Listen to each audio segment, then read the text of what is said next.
Drainage ditch chase. When I was 14 years old, it's been almost 10 years, we lived in a small neighborhood with a large field behind our house that stretched for several acres. To the right of our house, behind a couple streets of small houses, there was a water drainage ditch. It was concrete and about 6 feet deep, with walls that were on a steep incline and about a mile long. One end of the ditch ran into a waterfall in which water fell 5 feet down into a creek below. The other ending of the drainage ditch held an opening into an underground tunnel.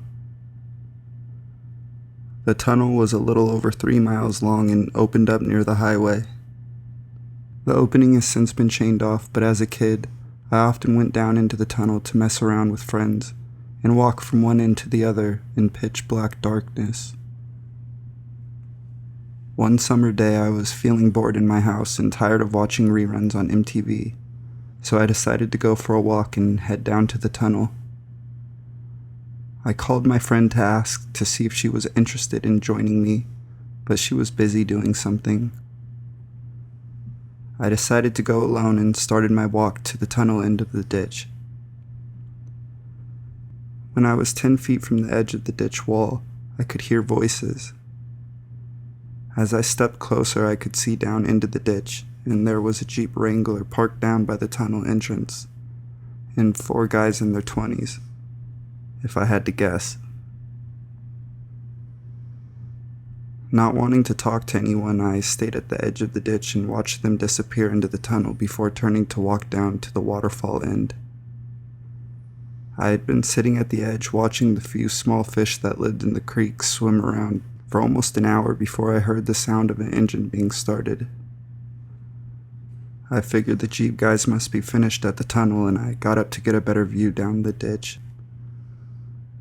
I guess my standing up at the other end caught their attention, because instead of just driving up and out of the ditch, the Jeep turned and started heading towards me. I had a weird feeling about the car's change in direction and decided to go home, rather than walk back towards the tunnel end of the ditch that was near my house that would have forced me to pass them. I turned into the field and started walking across to my backyard. Due to the length of the ditch and the direction it ran, the walk was about 1.5 miles. Less than 50 feet into my walk, I could see the Jeep come tearing down the end of the ditch and turn up towards the field. With a sinking feeling, I knew they were coming for me. I started to run as fast as I could. The field was uneven and hard to navigate at a quick pace. It was taking all of my concentration to run straight without falling, and when the Jeep swerved in front of me, I screamed. I could hear the guys laughing and jeering at me. Half a mile in, the Jeep had cut in front of me several times, but never stopped. They seemed to be purposefully driving in circles just to terrify me so they could get a good laugh. I was getting tired as I got a couple 100 feet away from my house, and I've never been as thankful to see my father as I had been that day. He must have heard my scream and seen what was happening by chance on a smoke break and had gone to retrieve his rifle. Standing on the porch, he yelled at me to get my ass into the house and pointed the gun at the Jeep. I could hear them slam on the brakes and come to an abrupt stop behind me. When I chanced to look behind me, I could see them speed off back towards the ditch, yelling about my dad being a psycho with a gun. By the time I got through the door, he had propped up the rifle in the corner of the living room and pulled me into a tight hug. From that day, I wasn't allowed to go back to the tunnel, and I lost the desire to see that place again. I'm not sure if their sole intent was to mess with my head and upset me for a laugh, or anything more sinister. But either way, creepy guys in the Jeep Wrangler, let's not meet.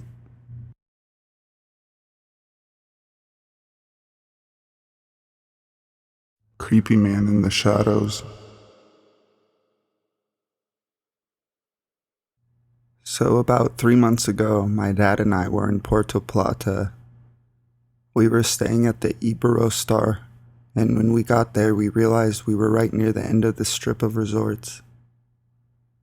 We were told not to walk the beach too far because at a certain point, it was the locals area, and you were no longer on resort property. Therefore, they couldn't offer as much protection. Everyone we met was very nice, met lots of locals, and had no problems. Our room was at the end of the resort by the beach, a great room. On the first night, we went for a walk on the beach around 11 p.m. and saw lots of crabs. Me, loving animals, wanted to get some pictures of them, but it started raining, so we went back to the room and to bed. The next night, we walked the beach around 11:30. I wouldn't do this if I was not with my dad. So we walked around for about a half hour, and I got some pictures, and we were walking back to our room. Right before our room, there was a large area covered with palm trees in the sand. I was looking down at the camera, reviewing my pictures, when my dad said, "Did you see that?" I said, "No, what?" He said, "There was a guy hiding right there. Look behind you." I looked behind me and saw a tall, skinny man hiding beside the palm tree, keeping his body hidden beside it in the shadows. His hood covered his head, so I couldn't tell if he was white or brown or what. He had something shiny in his hand that was reflecting some light from somewhere. We went back to the room and watched as he stood there for almost a half hour. Then we called hotel security. All they really said was, "You're not supposed to walk on the beach at night," and they said they would send someone to look. We didn't look out at him anymore because we didn't want him to see us, since our balcony was on the ground floor, and he could have come right up to the room. Still, wondering what would have happened if I was alone. So creepy. Let's not meet. Creepy man in the shadows.